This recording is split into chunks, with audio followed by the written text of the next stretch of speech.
No momento da pregação da palavra de Deus, convidamos a todos a abrirem suas Bíblias na primeira carta de Paulo a Timóteo, capítulo 3. 1 Timóteo, capítulo 3, nós vamos ler do versículo 8 até o versículo 13.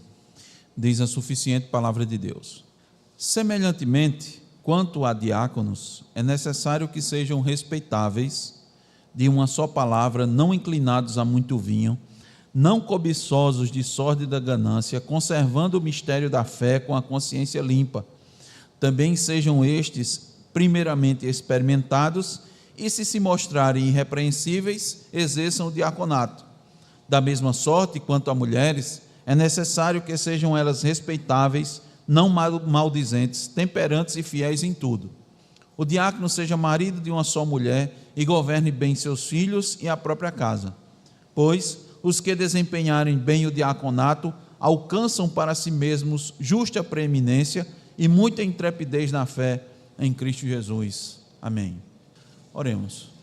Senhor, eis a tua palavra, ó Deus, que será exposta nessa oportunidade, tão somente, ó Deus, pela tua graça. Por isso, ó Deus, não cessamos jamais de rogar que tu ages sobre nós, ó Deus, para que possamos em tudo ser fiéis na exposição, nada retirando, ó Deus, nada colocando, mudando o sentido, ó Deus, ou qualquer outra coisa que não seja, ó Deus, a verdade que a tua palavra, Senhor, exibe e traz. O teu povo, a tua igreja, Senhor, necessita da tua instrução, do alimento. A tua igreja precisa, ó Deus, de direcionamento, para que saiba como proceder, para que não venha proceder segundo ela pense que seja o melhor, ache ou copie, ó Deus, algum exemplo que não corresponda ao que está revelado, ao teu desejo, à tua vontade. Tu sabes, ó Deus, das nossas carências, tu sabes, ó Deus, que sem ti nada fazemos, ó Deus, e sem o teu Espírito nada fazemos de forma correta. Por isso nós te pedimos, ó Deus, com muita humildade, e nos colocamos, ó Deus, inteiramente na condução e na direção do teu Espírito. Glorifica, Senhor, o teu nome na exposição dessa palavra. Nós te pedimos no nome de Jesus. Amém. Irmãos, o título do sermão é Os Oficiais da Igreja. 2 pontos. As qualificações do diácono. Essa vai ser a primeira parte. Nós dividimos em 2 partes a exposição desse texto. Os oficiais da igreja, as qualificações do diácono, parte 1. Certa vez, um jovem estudante de medicina visitou um grande hospital pela primeira vez. E para ele era um momento muito significativo, porque desde criança ele desejava ser médico, ele aspirava a isso. Ele achava muito bonito, porque ele tinha em mente que eram os médicos que salvavam as vidas dos pacientes. Então ele, quando assistia aos filmes e que tinha alguma parte, eu dizia, a respeito aos médicos, ele prestava muita atenção, ele se concentrava, ele ficava observando cada detalhe dos procedimentos tomados, não é, pelos médicos, da escolha da medicação, do tratamento, e ele ficava vendo quanto conhecimento era necessário para exercer a medicina. E de fato, nessa primeira visita, ficou impressionado com a responsabilidade dos médicos. Toda decisão que tomavam poderia significar a cura da doença ou o agravamento dela, a vida ou a morte para o paciente. Mas, agora já como estudante de medicina, à medida que olhava o funcionamento do hospital, indo em vários setores, algo logo lhe saltou aos olhos. Nenhum médico trabalhava sozinho. Ao lado deles estavam os enfermeiros, profissionais que acompanhavam o paciente em tempo integral, aplicavam a medicação, monitoravam os sinais vitais, cuidavam das feridas e orientavam quanto ao tratamento. Enquanto o médico se concentrava em diagnosticar, em traçar o tratamento, em definir, ou mesmo em fazer a intervenção cirúrgica necessária, o enfermeiro cuidava para que aquele tratamento fosse realmente executado e sustentado com muito zelo, com muito cuidado. Então, em certo momento, o estudante comentou com seu supervisor, ele estava sendo acompanhado: agora eu entendo, o médico não conseguiria cumprir seu papel se o enfermeiro não fizesse bem o dele. O médico não tem como fazer tudo sem comprometer o trabalho específico que lhe é destinado, para o qual ele se preparou tanto. Irmãos, na casa de Deus é assim também. O Senhor estabeleceu 2 ofícios, 2 ministérios. Ele designou 2 oficiais, o pastor e o diácono. O pastor é chamado para pregar a palavra, orar e presidir a igreja. Esse é o seu foco principal. O diácono, por sua vez, é chamado para cuidar das necessidades práticas, aliviar os fardos e contribuir para que o corpo de Cristo funcione em harmonia, em unidade, como temos visto. Um não substitui o outro, ambos são necessários. O pastor instrumentaliza o diácono por meio da palavra para exercer bem o seu ministério, e todos eles precisam ser homens de caráter, íntegros e provados. Por isso, assim como no hospital o enfermeiro precisa ser qualificado, dedicado e de confiança, na igreja o diácono precisa ser um homem respeitável, cheio do Espírito e de bom testemunho, para que o ministério da palavra não seja interrompido e o nome de Cristo seja honrado em tudo. A vida espiritual, irmãos, da igreja está em jogo. Por isso que eles precisam ser qualificados. Razão pela qual o apóstolo Paulo começa a abordar as qualificações do diácono com a palavra semelhantemente. Observe aí no versículo 8. Em algumas traduções está da mesma sorte ou igualmente. Nesta oportunidade, nós iniciaremos a exposição deste texto, buscando mostrar aos irmãos as qualificações dos diáconos, que são os homens que Deus dotou com os dons para servir às mesas.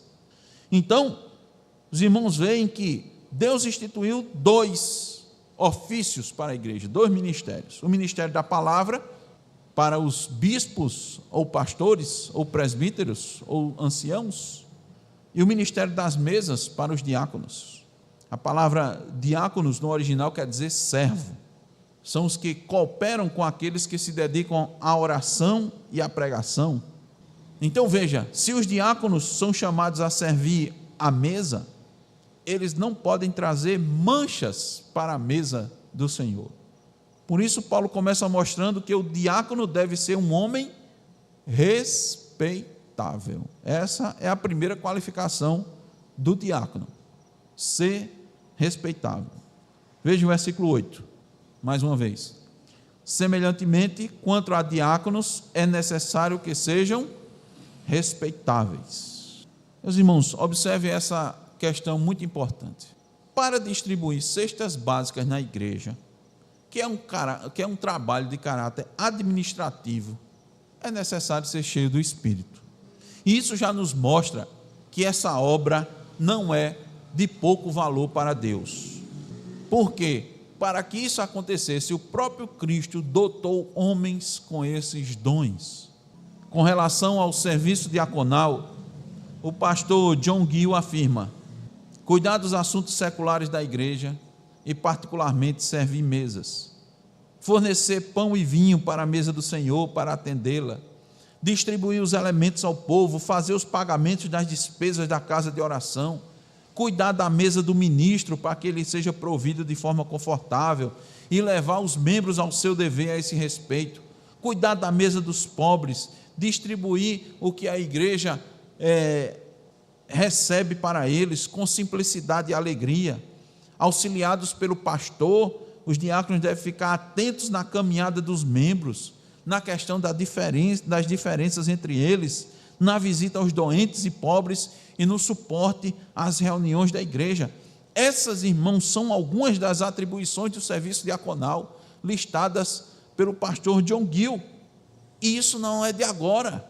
Desde o Antigo Testamento, eu digo agora na Nova Aliança, desde o Antigo Testamento, Deus manifestou cuidado com os grupos mais vulneráveis, viúvas, órfãos, estrangeiros, incluindo os levitas.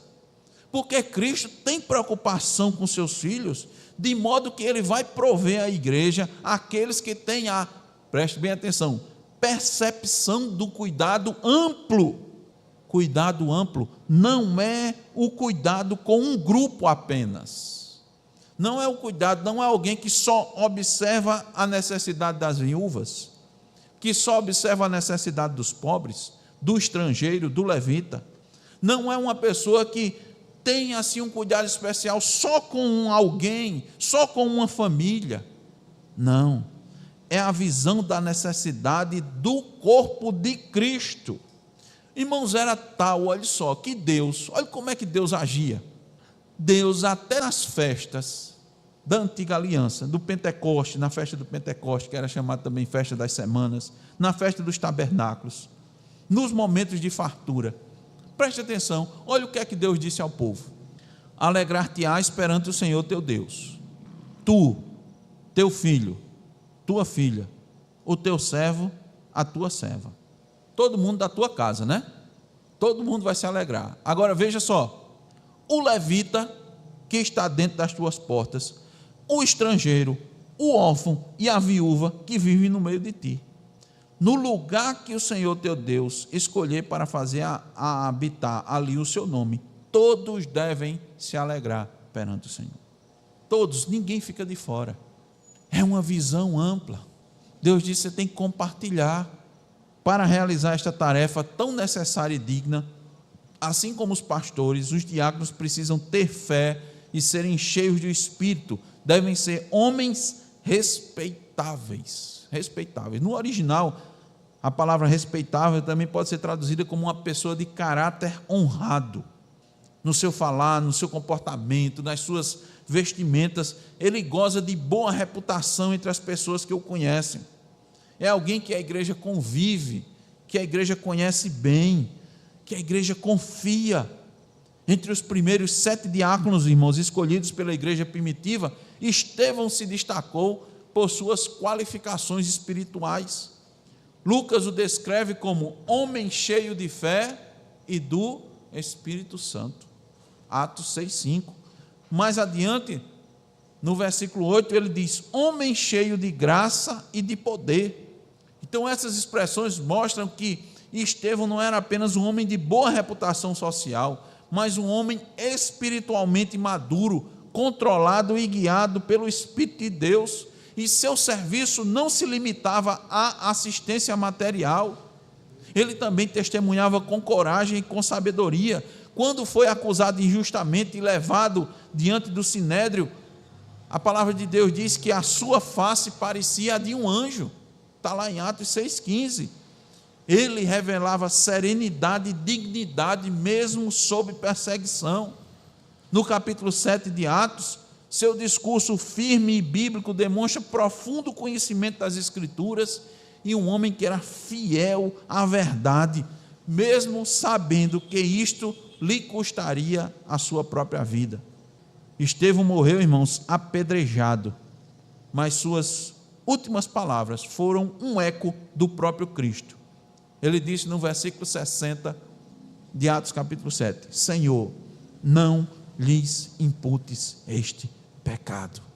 Ele, irmãos, mostrou o verdadeiro caráter de um diácono respeitável. Ele manifestou uma fé viva. Ele cria e vivia aquilo que pregava. Ele mostrou que era cheio do Espírito, cheio da palavra e dependente da graça de Deus. Ele era um homem de bom testemunho, respeitável diante de todos. Era alguém corajoso na verdade, não negociava a fidelidade a Cristo. E ele manifestou também misericórdia, irmãos, até com seus inimigos.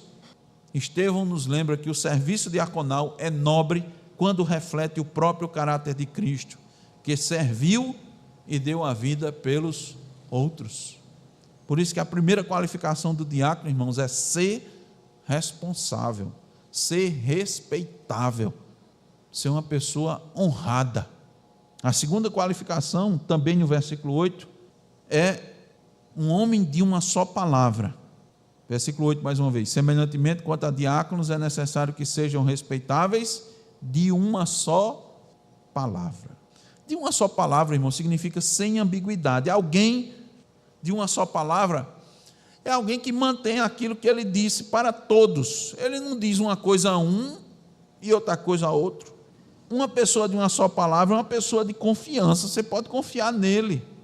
O contraste também indica alguém que não é e nem gosta de mexericos, boatos, como temos estudado nos pecados proibidos do 9º mandamento. Quem anda dessa forma invariavelmente não promove a paz, mas coloca uma pessoa contra a outra. Esta jamais pode ser a postura do diácono. Alguém que tem esse costume jamais pode ser listado, nem pensado para ocupar o cargo do diácono. Por quê, irmãos? Porque, acima de tudo, o diácono é um pacificador. Veja o exemplo de Estevão. Irmãos, Estevão não fez nenhuma oração imprecatória, não, naquele momento, quando estava morrendo. Ele perdoou os seus algozes. Ele se preocupou com a alma daquelas pessoas. Os irmãos lembram quem usou essa mesma expressão quando estava morrendo? Cristo. Isso é uma pessoa de confiança, irmãos. Isso é uma pessoa de palavra. Isso é uma pessoa cheia do Espírito. Está morrendo e pede a Deus que Deus perdoe aqueles que estão lhe matando de forma injusta. É muito comum, irmãos, o diácono, por ser um oficial, ser procurado para ouvir as queixas de um irmão contra o outro. Mas como ele é cheio do Espírito, que significa dizer cheio da palavra, ele vai proferir um parecer segundo a Escritura, orientando aquela pessoa a agir, aquele que está com queixa com outro irmão, a resolver sua pendência com ele. Um diácono jamais deve tomar para si a queixa do outro, como um procurador. Jamais ele deve buscar resolver a questão como se a demanda fosse sua, de forma alguma. Irmãos, nas suas fraquezas, as pessoas choram as suas dores com o outro, muitas vezes porque não querem enfrentar a responsabilidade de resolver sua questão. É sempre bom, não é? Alguém que se compadeça e faça as coisas por você. Não é bom? Todo mundo gosta disso, né? Eu vou contar para fulano, e eu sei que ele tem um coração mole, ele vai tomar para si a minha questão e vai procurar resolver. Mas o sentido bíblico é: se teu irmão pecar contra ti, vai arguí-lo entre ti e ele somente. O diácono, irmãos, experimentado, ele sabe que é preciso que o amadurecimento aconteça na igreja. É preciso deixar que os outros irmãos amadureçam. Ele amadureceu, os outros precisam amadurecer, e Deus concede a cada um as oportunidades para tal. Privar o irmão de uma oportunidade de amadurecer é pecado. Uma criança precisa enfrentar seus desafios para crescer. Ela precisa sozinha tentar se levantar e andar. Uma criança precisa correr e cair, sentir a dor da queda. Os pais jamais devem dizer para a criança: corra não, meu filho, para você não cair. Não pode dizer um negócio desse. Corra, mas tenha cuidado para não cair. E se cair, levante. O correr faz parte do amadurecimento, do fortalecimento. Todos nós conhecemos, irmãos, a borboleta. Quando tem no casulo, ela tem que fazer força. O diácono, como alguém experimentado, precisa ter uma palavra firme, uma única palavra, para com todos os irmãos.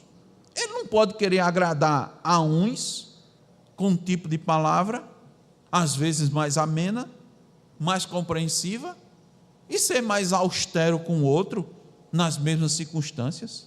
Ele jamais deve dizer: eu converso e oriento o irmão fulano, mas com o irmão Beltrano eu tenho minhas reservas e eu nem toco no assunto. Isso é agir com ambiguidade. É preciso ser íntegro na comunicação com o nosso irmão. Isso significa dizer uma pessoa de uma só palavra. A palavra que ele diz a um, ele diz ao outro. A firmeza que ele fala com um, ele fala com o outro. Então, o diácono deve ser, primeiro, respeitável; segundo, de uma só palavra; terceiro, não inclinado ao vinho, ou não inclinado a muito vinho, é a sequência do versículo 8. Semelhantemente, quanto a diáconos, é necessário que sejam respeitáveis de uma só palavra, não inclinados a muito vinho. Esta qualificação, irmãos, é idêntica ao do bispo. Semelhantemente ao pastor, o diácono não pode ser alguém que se demora muito diante do seu copo de vinho, se porventura quiser beber algum, se porventura. Diácono é alguém moderado, que domina suas vontades, é uma pessoa que não fica à mercê dos seus sentidos. A Escritura não proíbe o uso do vinho em si, está lá em Salmo 104:15, João 2, de 1 ao 11, mas condena a inclinação e o abuso, porque o problema não está no vinho, mas no coração dominado pelo vinho. Por isso que Paulo exige que o diácono não seja inclinado a muito vinho. É alguém que tem domínio próprio, equilíbrio, discernimento. Veja, irmãos, alguns exemplos positivos na Escritura. José era um deles, que a gente chama José do Egito, José, o filho de Jacó. Em meio ao luxo e à corte de Faraó, manteve sobriedade e domínio próprio. Tinha tudo à sua disposição. As melhores comidas, as melhores bebidas, o melhor vinho. Ele manteve sobriedade, porque a verdadeira grandeza, irmãos, está na moderação, no autocontrole, mesmo em posições de poder. Veja, Daniel e seus amigos recusaram as iguarias e o vinho do rei, mantendo-se puros diante de Deus. Pessoa com sobriedade espiritual, que serve a Deus, tendo domínio sobre seus apetites. Nós ouvimos falar de João Batista. A Bíblia diz: não beberá vinho, nem bebida forte, e será cheio do Espírito. O servo de Deus, irmãos, é reconhecido não pela excitação do vinho, mas pela plenitude do Espírito. Temos até o exemplo do próprio Timóteo. Paulo recomenda, aqui mais adiante no capítulo 5, versículo 23, que ele use um pouco de vinho apenas por causa do estômago, mostrando que ele não era inclinado ao vinho, mas cuidadoso e equilibrado. O uso moderado e medicinal é aceitável, o abuso é que é condenável. Temos muitos exemplos bíblicos que mostram o perigo da bebida e que a exortação é mais do que pertinente, não apenas para os oficiais, como para todos os membros da igreja. Por quê? Porque homens justos podem cair em grande vergonha quando perdem o domínio sobre si. Vemos o exemplo de Noé, lá em Gênesis capítulo 9, versículos 20 a 21. Depois do dilúvio, ele plantou uma vinha, bebeu do vinho, embriagou-se, expondo-se de forma indecente. Ló, embriagado por suas filhas, cometeu pecado terrível. O vinho descontrolado destruiu seu discernimento e abriu as portas para um pecado gravíssimo. Então, o diácono tem que ser um exemplo de sobriedade, lembrando que o verdadeiro enchimento do cristão é o Espírito e não o vinho, está lá em Efésios 5, 18. Então, a primeira qualificação do diácono é ser respeitável. A segunda, de uma só palavra. A terceira, não inclinado a muito vinho. A quarta, não cobiçoso de sórdida ganância. Há uma semelhança do verso 8 com o verso 3 neste quesito. O que significa que o diácono, assim como o pastor, não devem ser amantes do dinheiro.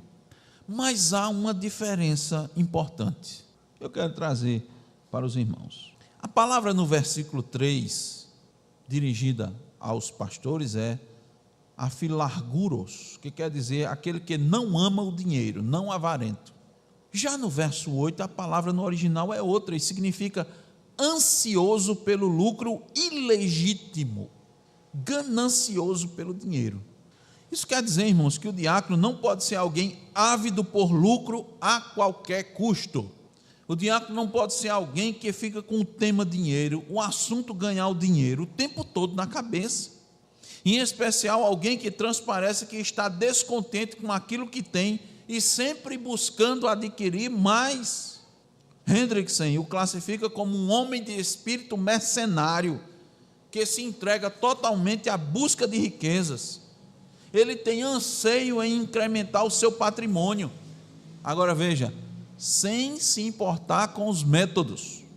Normalmente, quem age assim tem patrimônio, tem recursos, tem algumas posses, não tem escassez, mas como sua mente e seu coração estão voltados à cobiça, é como se ele estivesse com muita carência de recursos. Então a igreja tem que observar, irmãos, as conversas do candidato ao diaconato, buscar ver se ele não tem essa inclinação, se quando ele fala de dinheiro não está preocupado com a forma de adquiri-lo, observar se o seu trabalho tão dedicado e intenso não tem como objetivo principal, como objetivo primordial, encher os celeiros apenas. Sabe por quê? Porque é incompatível com o ministério diaconal alguém que vive descontente com o que tem. Preste bem atenção nisso. É incompatível com o ministério diaconal alguém que vive descontente com o que tem, seja muito ou seja pouco. Nós podemos viver descontentes e desagradar a Deus por ficar querendo outras coisas, ficar de olho ou se contentar, ou só se contentar quando tivermos exatamente o que o meu próximo tem, ou só ficar satisfeito se eu tiver a mesma coisa que o outro tem. Eu tenho que passar pela mesma experiência que meu irmão, que meu próximo. Eu tenho que fazer as mesmas coisas, tenho que fazer a mesma viagem. Se ele for por um cruzeiro, eu só vou ficar feliz nas minhas férias se eu fizer um cruzeiro também. Se eu não conseguir, eu fico triste, cabisbaixo, murmurando aos poucos, fico compartilhando meus desejos, até conseguir aquilo que eu quero. Pode ser assim não, irmãos. Esse sentimento não deve estar nem no candidato ao diaconato, nem no nenhum dos irmãos. O diácono é alguém cheio do Espírito. O reino, irmãos, que nós fazemos parte é espiritual. Eu sei que nós vivemos num mundo material, extremamente materialista, mas não se pode estar com os olhos fixos no material, sem valorizar o mais importante, que é o espiritual. Os olhos, onde é que você está botando os olhos? A Bíblia manda tomar cuidado com os olhos. Ela diz: se os teus olhos forem bons, todo o teu corpo terá luz. Mateus 6:22. Onde é que você está com os olhos? Você vai tomar as decisões. Você está olhando para quê ou para quem? Você está olhando sua necessidade ou seu desejo? Ah, porque o outro, Deus deu ao irmão, não pode dar para mim? Pode, mas ele quer. Ainda, irmãos, uma situação, uma nuance nessa questão, também muito importante. Mesmo que o foco principal aqui do texto seja desqualificar todos os candidatos que tenham elevada estima pelo dinheiro, sendo alguém ávido por lucro e, consequentemente, avarento, o que nos leva a alguém desonesto como Judas. Judas dava a entender que se preocupava com os pobres, mas seu interesse era ficar com a bolsa de dinheiro para poder tirar dela. Está lá em Atos 8, do 9 ao 24. Mas nós precisamos considerar que há aqueles que amam o dinheiro, mas que, para obtê-lo, não cometem fraude. Preste bem atenção nisso aqui. Há quem ama o dinheiro e o obtém de forma justa. Há quem trabalhe, negocie, faça investimentos, mas o fruto do seu trabalho, o lucro que obtém, é apenas para seu deleite, para ter, para acumular, para usufruir pessoalmente. Ele faz isso dentro da lei, recolhe os impostos, paga os tributos, mas seu objetivo não é a glória de Deus. Ele trabalha para si como um ímpio também o faz. Particularmente, irmãos, eu conheço alguém que no seu estabelecimento nada entra sem nota fiscal. Ele tem um comércio, nada entra sem nota fiscal. Sua contabilidade é impecável. Os fiscais da fazenda em nada podem acusá-lo de sonegação. Mas ele não trabalha em primeiro lugar para o Senhor. Ele não busca o lucro para glorificar a Deus. Ele ajuda parentes, ele ajuda o necessitado, mas ele não está a serviço do reino de Deus. Ele tem as rédeas do seu próprio negócio, dos seus dividendos, mas faz deles o que acha melhor, não consulta a Deus. Há muito crente, irmãos, que está seguindo nesse caminho. É triste, não devemos jamais fazer assim. Citando ainda o pastor John Gill, uma pessoa de sórdida ganância no cargo de diácono iria reter dos pobres o que lhes é devido e faria uso do dinheiro para seu próprio benefício. Atos 6 nos diz o seguinte, vamos segurar aí, irmãos, 1 Timóteo, vamos abrir nossas Bíblias em Atos capítulo 6. Atos 6 é o contexto em que o ministério diaconal foi instituído, ele surgiu.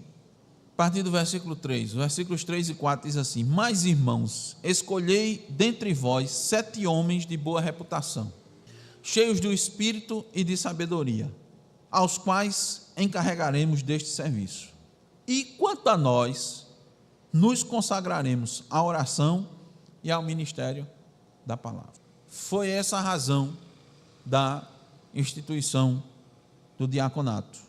7 homens cheios do Espírito foram separados para, inicialmente, distribuir a provisão diária dos irmãos necessitados. Os apóstolos não conseguiam mais atender às necessidades dos irmãos, porque o número de discípulos cresceu, irmãos, enormemente. E com isso as demandas surgiram. Muitas demandas, muitas necessidades. E eles entenderam, isso evidentemente guiados pelo Espírito de Deus, que eles não deveriam abandonar o que era principal no seu chamado, que eles deixam claro aqui, a pregação e a oração, para poder atender essas demandas. Eu lembro os irmãos, é importante lembrar que a Bíblia, pelo menos, irmãos, só registra apenas 120 discípulos no início da igreja primitiva. Volte um pouquinho aí, você está em Atos 6, continue, volte um pouquinho, vá para Atos capítulo 1, versículo 15, só se contavam 120, e nesse sentido, irmãos, eles davam conta, eles conseguiam atender, eles conseguiam administrar, mas agora, só depois da pregação de Pedro, houve um acréscimo em um único dia de quase 3.000 almas. Olhe, veja, vá mais um pouquinho adiante, Atos 2,41, Pedro pregou, o povo creu, a Bíblia diz, quem crê deve ser batizado, né? Eles creram, foram batizados e tiveram um acréscimo de quase 3.000 almas, só num dia. E agora, como dá assistência? Eram 120, só aqui 3.000, mas esse número foi crescendo, não tinha mais como atender. Havia um problema principal, era a distribuição diária das cestas básicas a todos os que compunham a comunidade cristã. Por que isso acontecia? Porque, irmãos, quando você, naquela época, naquela situação, passava a crer no Evangelho, a vida ficava muito difícil, mas ficava muito difícil, era perseguição de todos os lados. E observem, o problema maior, problema aqui que se destaca, era as viúvas dos helenistas, não era? Quem eram esses helenistas, irmãos? Eram judeus convertidos ao cristianismo, que falavam grego, e estavam culturalmente influenciados pelo mundo helênico. Eles diferiam dos hebreus, que eram judeus nativos, né, que falavam aramaico, seguiam as tradições judaicas locais com mais rigor. Esses helenistas eram, em sua maioria, judeus da diáspora, judeus que nasceram ou viveram fora de Israel, em cidades como Alexandria, Antioquia ou Roma, e que haviam voltado a Jerusalém. Quando se converteram a Cristo, passaram a integrar a igreja em Jerusalém, formando uma parte distinta da comunidade. E como eu disse aos irmãos, à medida que eles começaram a crer no cristianismo, eles eram rejeitados. Os primeiros que perseguiam eram os próprios judeus, não era? Então, muitos deles, irmãos, se tinham um emprego, o pessoal já não dava mais emprego, perdiam o emprego. Aí a coisa ficava difícil. Quando se convertia, se estava dentro de casa, se era jovem, se não seguia mais a tradição, se não ia mais para a sinagoga, ou se não guardava mais o sábado, começava a guardar o dia do Senhor, podia ser até expulso de casa, né, pelos pais. Você se tornou um gentil agora, não foi? Então, muitas eram as dificuldades, essas pessoas estavam precisando de assistência, muita gente. E agora, os apóstolos, irmãos, não davam conta. Eles até organizaram, pelo que a Bíblia diz, eles procuravam atender, mas a distribuição diária, o que era essa distribuição diária? A distribuição de alimentos, o sustento material, para os necessitados da comunidade cristã primitiva estava defeituoso. Não dá para dizer, irmãos, que era de forma proposital, não. É porque aumentou demais. Haviam diferenças, né? Talvez até problema de comunicação entre eles mesmos. A logística. E agora? A palavra servir às mesas, no original diaconem trapezais, não se refere a mesas de comunhão apenas, mas ao serviço prático de suprir as necessidades diárias. Claro que, especialmente a alimentação, mas tinha outras coisas que esses irmãos precisavam. E alguns estavam sendo assistidos e outros não. Então os diáconos, irmãos, são levantados para garantir justiça, ordem, cuidado nas questões materiais da igreja, permitindo assim que os apóstolos, naquela época, e nos dias de hoje, os pastores se dediquem integralmente à pregação e à oração. Foi por isso que eles foram instituídos. Nos nossos dias, observando o claro princípio dessa instituição dos diáconos, vemos que o cuidado com os mais necessitados vai muito além da distribuição de cestas básicas. Engloba a provisão de medicação, marcar exames médicos, prover o acesso ao hospital, à clínica, verificar se o irmão que mora sozinho está tendo as condições necessárias, se ele tem dinheiro para a carga do celular, que hoje dependendo do celular para tudo, não é? Para solicitar ajuda. Se ele não tiver com a carga no celular, como é que ele vai ligar? Se ele estiver na rua, se estiver em casa, às vezes tem o sinal do Wi-Fi, mas se estiver na rua precisando de ajuda, a atuação diaconal, irmãos, é abrangente. Nela está incluído algo muito importante, que além desse serviço é a orientação, é a instrução. Por isso que os diáconos precisam ser cheios do Espírito, cheios da palavra. Eles também precisam orientar. Em que sentido?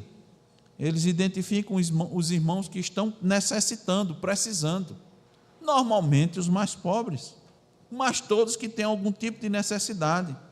E aqueles que estão passando por isso, preste bem atenção, aqueles que estão passando por necessidades, porque não sabem administrar bem os recursos que Deus lhes deu, eles vão ajudá-los nesse sentido. É papel diaconal. Eles vão, o irmão está precisando, tá. O que é que está acontecendo? Aí eles identificam, ele não está sabendo lidar com essa situação. Eles vão tomar conhecimento da vida financeira desses irmãos, vai orientar esses irmãos, vai dar a eles a orientação, a noção do que é prioritário, vai identificar gastos excessivos que precisam ser cortados imediatamente, das dívidas que precisam ser sanadas. Eles ajudam a organizar a vida financeira desses irmãos. Isso é papel diaconal, isso é uma necessidade. Eles vão promover cursos de capacitação para aprimorar os dons e os talentos dos irmãos. Eles vão identificar isso. Por isso que tem que ter uma visão ampla, irmãos. Papel da diaconia. Eles vão verificar. Aquela família, os irmãos estão adoecendo, mas estão gastando muito com medicamento, né? Com tratamento. Por que elas estão adoecendo tanto? Ele vai verificar, ele vai fazer o levantamento. Quem sabe até promover palestras com profissionais de saúde, para que todos possam cuidar melhor da sua saúde e não adoecerem com facilidade. Eles vão ouvir as questões dos irmãos quando eles estão visitando. Aquilo que for da alçada deles, ele vai procurar ajudar. Aquilo que não for da alçada deles, ele vai repassar para o pastor, para que o pastor cuide. Ele diz, olha, essa parte aqui não é mais comigo, isso aqui não diz respeito ao ministério diaconal. Eles não vão além das suas atribuições. Tudo isso, irmãos, é um trabalho da diaconia. Deus capacitou homens para exercer esse ministério. Ministério belo, irmãos, necessário, maravilhoso. Para quê? Lembra os irmãos de Efésios 4? O que está exposto em Efésios 4? Para edificação da igreja. Por que é que você recebeu um dom? Para edificar a igreja. Porque cada um dos irmãos receberam dons e talentos para primordialmente, principalmente, edificar a igreja. Nosso reino é espiritual. Nós vivemos aqui na terra. Nós recebemos de Deus esses dons e esses talentos para vivermos aqui na terra, para poder sobrevivermos. Mas o nosso destino final é a Canaã celestial. Esse é o principal. Por isso que Cristo disse: buscai, pois, em primeiro lugar o reino de Deus e a sua justiça, e as demais coisas vos serão acrescentadas. Então Deus capacitou, irmãos, homens para exercer este ministério, para que a igreja seja edificada, para que a igreja cresça forte, instruída, para que uns cuidem dos outros. Vou repetir de novo, irmãos, 7 homens escolhidos, dava conta sozinho para cuidar de 3.000 almas? Dá não. E aí, pastor, o que foi que aconteceu? Esses homens, irmãos, eram os homens que coordenavam. Eles faziam, mas coordenavam. Coordenavam quem? Todos os demais, para ajudarem uns aos outros. É impossível 7 homens dar conta de 3.000 almas, de atender todas as necessidades, de saber de tudo. Mas Deus não capacitou só eles, não foi? Deus capacitou todos, com dons, com talentos. Porque a igreja do Deus vivo, que é coluna e baluarte da verdade, ela necessita de todos cooperando, e necessita do ministério dos diáconos, para a glória do seu nome. Que assim seja, irmãos, na nossa igreja. Amém. Amém. Vamos orar. Senhor nosso Deus, grande é a obra, ó Deus. Muitas coisas precisam ser feitas e realizadas na tua igreja, no mundo. Há muito trabalho, há muita tarefa, ó Deus, a fazer. Desperta-nos, ó Senhor, para realizar. Dá-nos, ó Deus, a visão espiritual adequada. É certo, ó Deus, que muitas vezes são as nossas limitações mesmos que nos privam, ó Deus, de fazer aquilo que mais te agrada. E as nossas fraquezas, ó Deus, nos impedem de fazer muito mais do que poderíamos fazer. Nós nos voltamos, ó Deus, e fazemos muitos planos para nós, para a nossa vida, para a nossa família, mas nem sempre, ó Deus, estamos olhando para as necessidades da igreja, do corpo de Cristo. Dá-nos, ó Deus, essa disposição, essa visão. Ajuda-nos, ó Deus, a usar aquilo que o Senhor nos dá, porque vimos, ó Deus, que tu dás, teu filho dá.